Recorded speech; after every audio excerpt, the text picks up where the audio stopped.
En el concurso de talentos de la escuela de mi hija, nadie la aplaudió.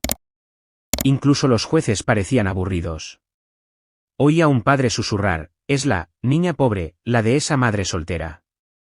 Contuve las lágrimas, hasta que un desconocido se levantó de la última fila. La sala quedó en silencio mientras subía al escenario. Supe que algo iba mal en cuanto la sala quedó en silencio. Mi hija acababa de terminar de tocar el piano, sus pequeñas manos aún temblando sobre las teclas. La última nota apenas se había desvanecido cuando me di cuenta de lo que faltaba: ningún aplauso, ningún asentimiento cortés, solo silencio. Y entonces lo oí, lo suficientemente alto como para cortar el silencio. Una mujer en algún lugar detrás de mí susurró: esa es la niña pobre, la de la madre soltera. Sentí que se me oprimía el pecho, mis oídos zumbaban. Ni siquiera pude darme la vuelta. Simplemente me quedé sentada allí, paralizada, mis manos agarrando el borde del asiento como si pudiera evitar que me derrumbara. Mi hija se llama Zaria. Tiene 9 años, y anoche tocó con toda su alma en el concurso anual de talentos de su escuela. Escribió su propia canción, la practicó durante semanas, puso cada gramo de sí misma en ella. La veía quedarse despierta hasta tarde después de hacer los deberes, con los auriculares puestos, tecleando melodías en un pequeño teclado que compramos en una venta de garaje. Creía en esa canción, pero cuando la tocó en el escenario frente a sus compañeros, los jueces y una multitud llena de padres, no aplaudieron, ni siquiera unos pocos aplausos dispersos por lástima. Nada. La miré desde mi asiento en la fila del medio. Hizo una reverencia, como le enseñé, luego levantó la vista, buscando algún tipo de reacción. Sus ojos se encontraron con los míos, y por un momento creí verla tragárselo: la decepción, la confusión, la vergüenza. Estaba esforzándome tanto por no llorar, y entonces, justo cuando pensaba que tendría que levantarme, tomarla de la mano y sacarla de ese auditorio como si estuviéramos escapando de un incendio, algo sucedió. Un hombre se levantó. Estaba sentado en la última fila, solo, alto, mayor, vestido con un discreto traje gris. No sonrió, no dijo nada, simplemente empezó a caminar por el pasillo hacia el escenario. Recuerdo cómo cambió el ambiente en la sala, el sonido de los susurros aumentando, los jueces mirándose unos a otros, sin saber qué estaba pasando. Y recuerdo contener la respiración, porque algo en su forma de moverse me hizo dejar de pensar en huir. Algo me dijo que este no era el final de la historia. Era el principio. Mi nombre es Maya Reeb. Tengo 33 años y he estado criando a mi hija Zaria sola desde que tenía 2 años. Vivimos en un pequeño pueblo tranquilo en el sur de Indiana, el tipo de lugar donde todos saludan pero también se fijan en qué tipo de coche conduces y si la mochila de tu hijo es nueva o de segunda mano. La gente te sonríe en el supermercado y luego le pregunta a otra persona por qué sigues soltera. He vivido aquí toda mi vida, y la mayoría de los días paso desapercibida, pero momentos como el concurso de talentos de la escuela me recuerdan que realmente no pertenezco, no como ellos. Tengo 2 trabajos: durante el día, soy conserje en la escuela secundaria local; por la noche, ficho en un restaurante abierto 24 horas justo al lado de la autopista, sirviendo a camioneros y adolescentes que buscan patatas fritas a las 2 de la mañana. No es glamuroso, pero es honesto. Paga las facturas y, lo más importante, me permite cuidar de Zaria. Zaria lo es todo para mí. Es de voz suave, todo corazón. No se junta con los niños populares ni le importa lo que está de moda. Ama la música, no las canciones pop o lo que suena en la radio. Ama las melodías extrañas y conmovedoras, del tipo que viene de muy adentro. Empezó a escribir pequeñas canciones cuando tenía 7 años, simplemente tarareando cosas en una grabadora y diciéndome: esta se siente como la lluvia. Oh, esto es a lo que suena cuando alguien te extraña. Le compré un teclado usado en una venta de garaje la primavera pasada. $60. Le faltaba el soporte y tenía una tecla si bemol pegajosa, pero se iluminaba cuando lo encendía, y para ella era mágico. Lo tocaba todos los días después de la escuela, sus dedos flotando como si estuviera descubriendo algo sagrado.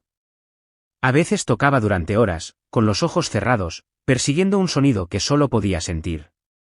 Cuando la escuela anunció su concurso anual de talentos, Zaria preguntó si podía inscribirse. Dudé por un segundo. No es el tipo de niña que busca atención, pero dijo: quiero que escuchen lo que escribí. Así lo llamó, no su actuación, no su canción, solo lo que escribí. Estaba tan orgullosa cuando entregó el formulario de inscripción. Todos los días durante semanas, practicó su pieza.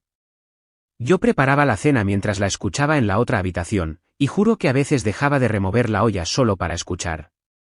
Había algo inquietante y hermoso en lo que había creado.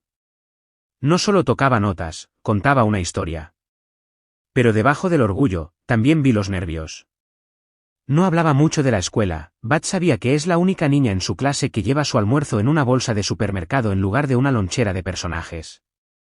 Sus zapatos están limpios, pero siempre una temporada atrasados. Sabía que subir a ese escenario no sería solo por la música. Sería por ser vista. Aún así, practicó. Me pidió que le trenzara el pelo, bonito pero no como si me esforzara demasiado. Preparó su ropa la noche anterior, su mejor vestido, el de la Pascua pasada. Cosí el dobladillo roto a mano. Se miró en el espejo y se sonrió a sí misma. La noche del espectáculo llegamos temprano. El auditorio estaba lleno. Los niños corrían entre bastidores con disfraces brillantes y leotardos de lentejuelas. Los padres charlaban en grupos, comparando clases particulares y campamentos de fin de semana. Me senté sola en medio del público, apretando las manos, tratando de no parecer demasiado fuera de lugar. Cuando llamaron a Zarya, me levanté un poco en mi asiento, estirando el cuello para verla. Caminó hacia el piano lentamente, con la barbilla alta pero los dedos inquietos. Susurré para mí misma, tú puedes, cariño. Se sentó en el banco, ajustó el micrófono tal como había practicado, colocó los dedos en las teclas y luego empezó a tocar. En el momento en que Zarya empezó a tocar, la sala comenzó a cambiar, pero no de la manera que yo esperaba. Tocó las primeras notas de su pieza, lentas y suaves, como si invitara al público a un recuerdo que solo ella recordaba. La melodía flotó por el auditorio como un susurro, una nana bañada en tristeza y esperanza.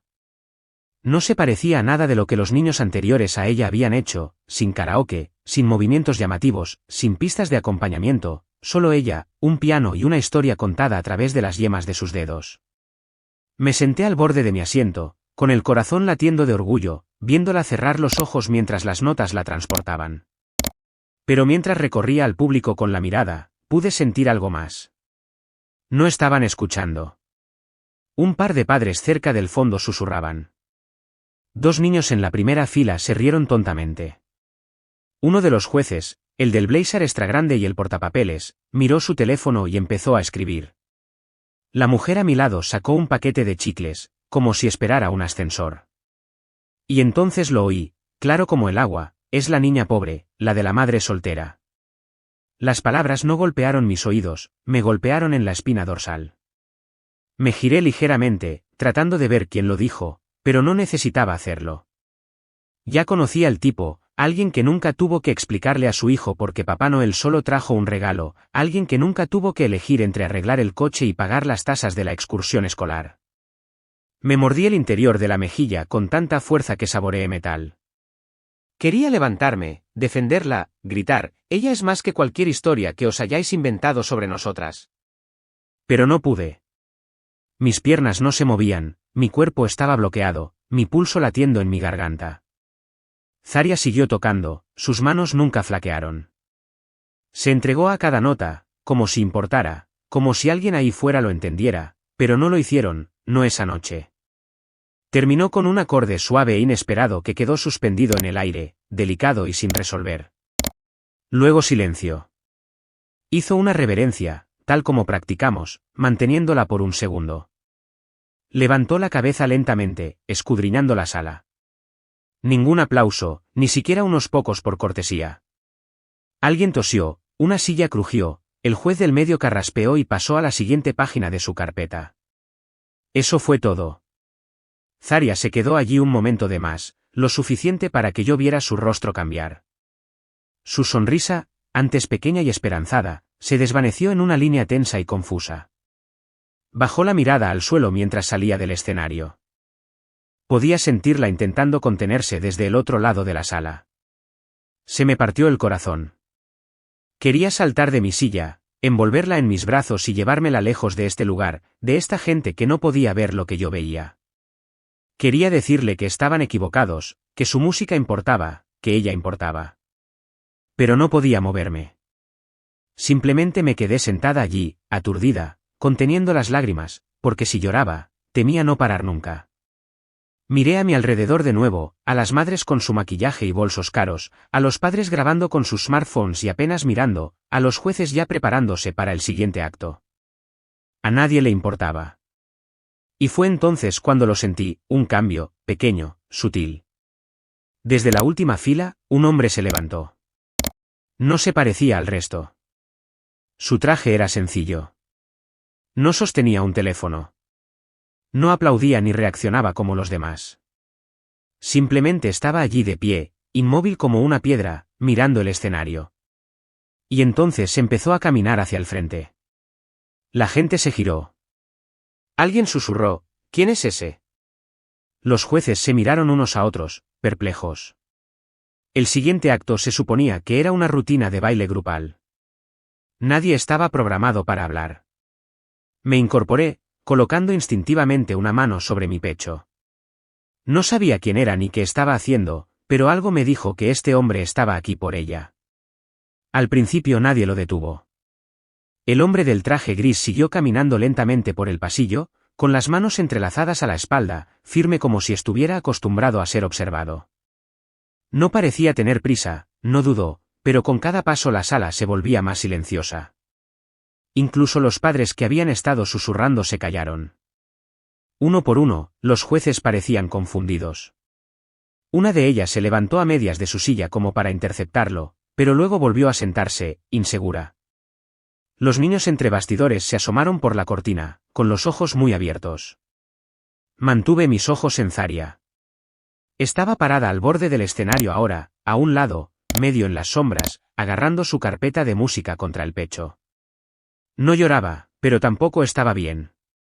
Tenía la boca apretada y los hombros encorvados hacia adentro, como si intentara hacerse más pequeña. El hombre llegó al frente de la sala y se volvió hacia los jueces. Disculpen, dijo, su voz tranquila pero firme, ¿les importaría si tomo prestado el micrófono por un momento? Eso fue todo lo que dijo. Nada dramático, ningún gran discurso, solo una petición simple y respetuosa. La sala estaba congelada. Uno de los jueces, un joven con un blazer granate, miró a los demás y luego asintió apenas perceptiblemente. Un estudiante voluntario le entregó el micrófono sin decir una palabra. Caminó lentamente hasta el centro del escenario, se volvió hacia la multitud y levantó el micrófono.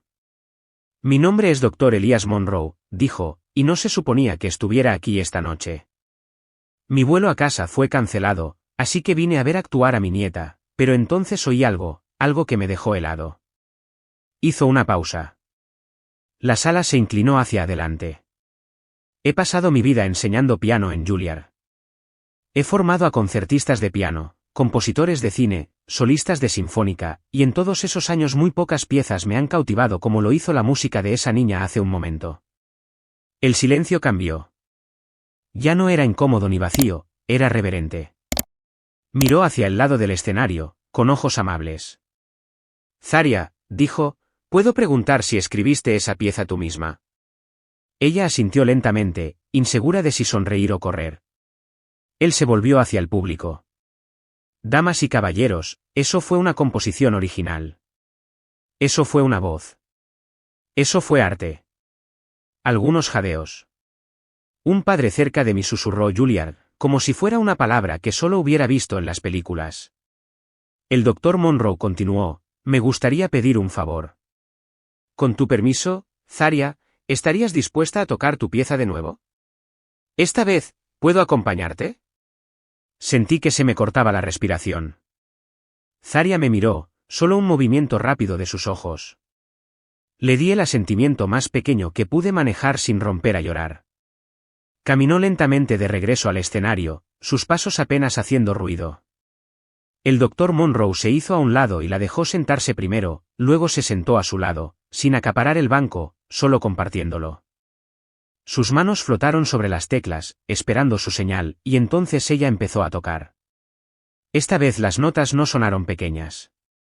Con los acordes silenciosos del Dr. Monroe superpuestos bajo los suyos, fue como si su melodía encontrara una voz que había estado esperando para hacerle eco.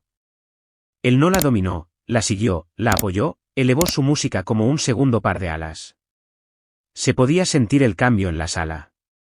Las risas cesaron, los padres se inclinaron hacia adelante, los jueces dejaron sus bolígrafos.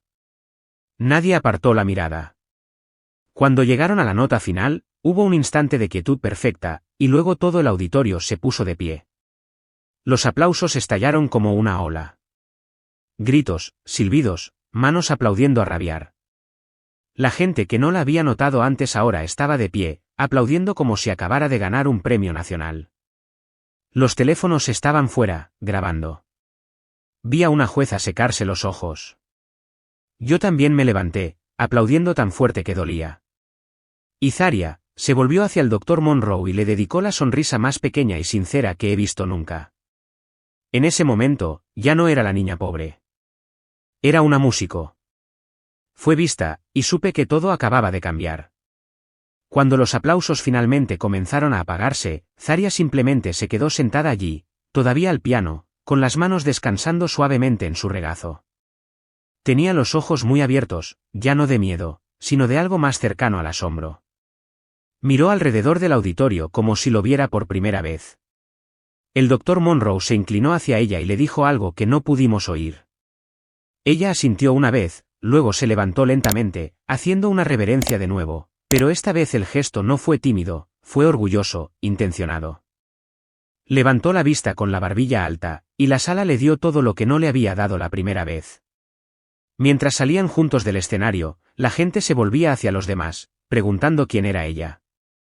Padres que nos habían ignorado en la fila de recogida de la escuela ahora estiraban el cuello para verla mejor. Los niños susurraban con asombro. Incluso uno de los jueces la siguió entre bastidores con un portapapeles, sonriendo como si acabaran de descubrir un tesoro escondido. Me quedé entre la multitud, todavía aplaudiendo, con el corazón palpitante, los ojos llenos de lágrimas. No me importaba lo que nadie pensara de mí en ese momento. Todo lo que veía era a mi hija siendo vista, no por lo que no teníamos, sino por quién era ella. Cuando bajó del escenario, corrió directamente a mis brazos.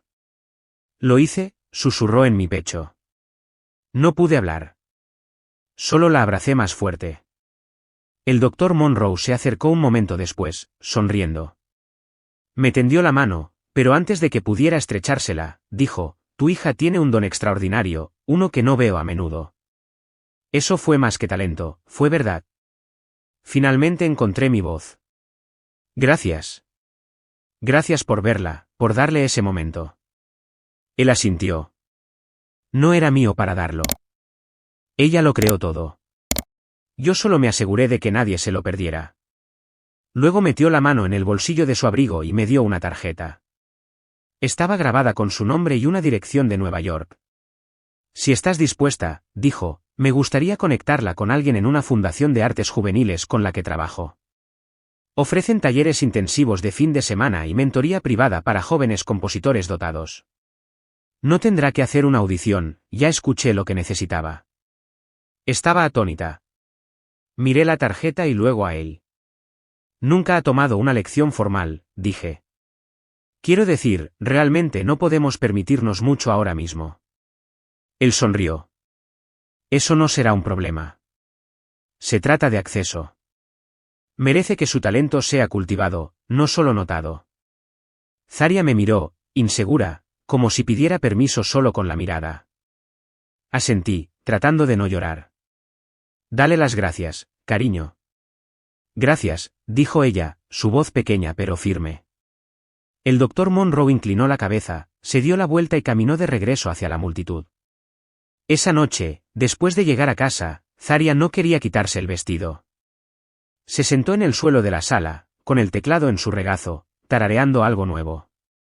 Traje cuencos de cereal porque no pude reunir la energía para cocinar, y comimos con las piernas cruzadas sobre una manta como un picnic bajo el ventilador de techo.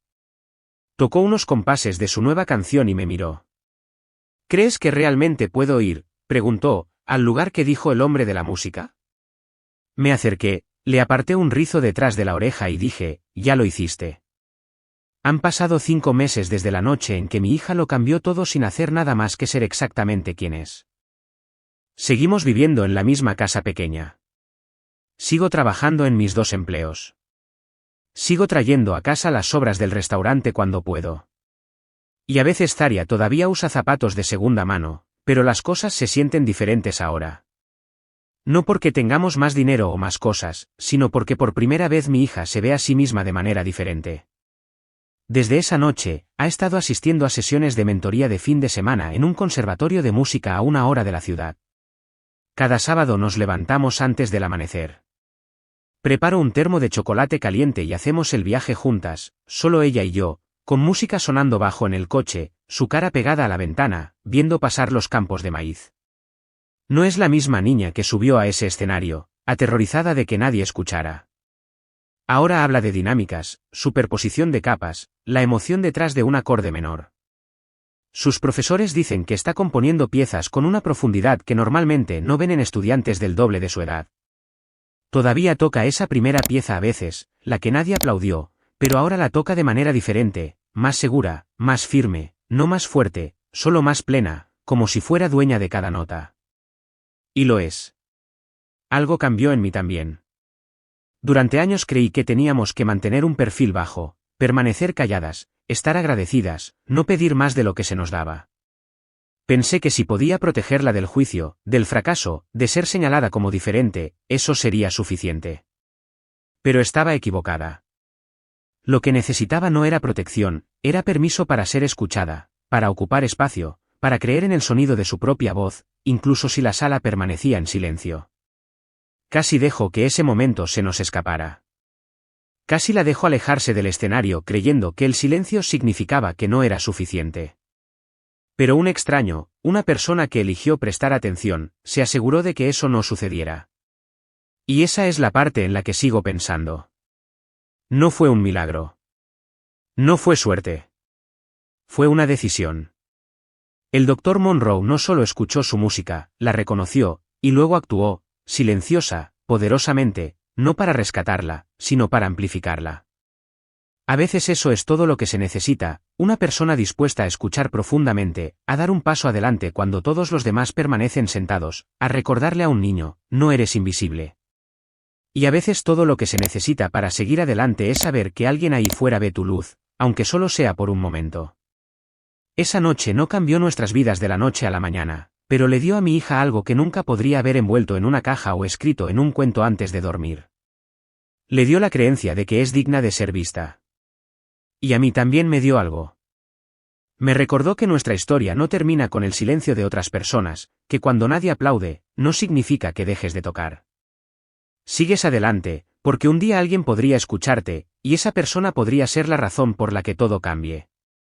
Así que ahora, cada vez que veo a Zaria colocar sus dedos en las teclas, no me preocupa quién está mirando. Sé que ya no toca para impresionar. Toca para decir la verdad, y ese es el tipo de música que el mundo necesita más. Si esta historia significó algo para ti, si te hizo sentir, reflexionar o recordar tu propio momento de ser pasado por alto o finalmente visto, dale like al vídeo, compártelo con alguien que necesite recordar que las voces silenciosas todavía importan. Comenta abajo y cuéntame tu historia. Cuéntame sobre la persona que te defendió o el momento en que encontraste tu propia voz. Leo cada palabra. Y si quieres más historias que hablen al corazón, que te hagan detenerte y sentir algo de verdad, suscríbete al canal. Tenemos más para compartir. Gracias por ver, gracias por interesarte, y sobre todo, gracias por escuchar.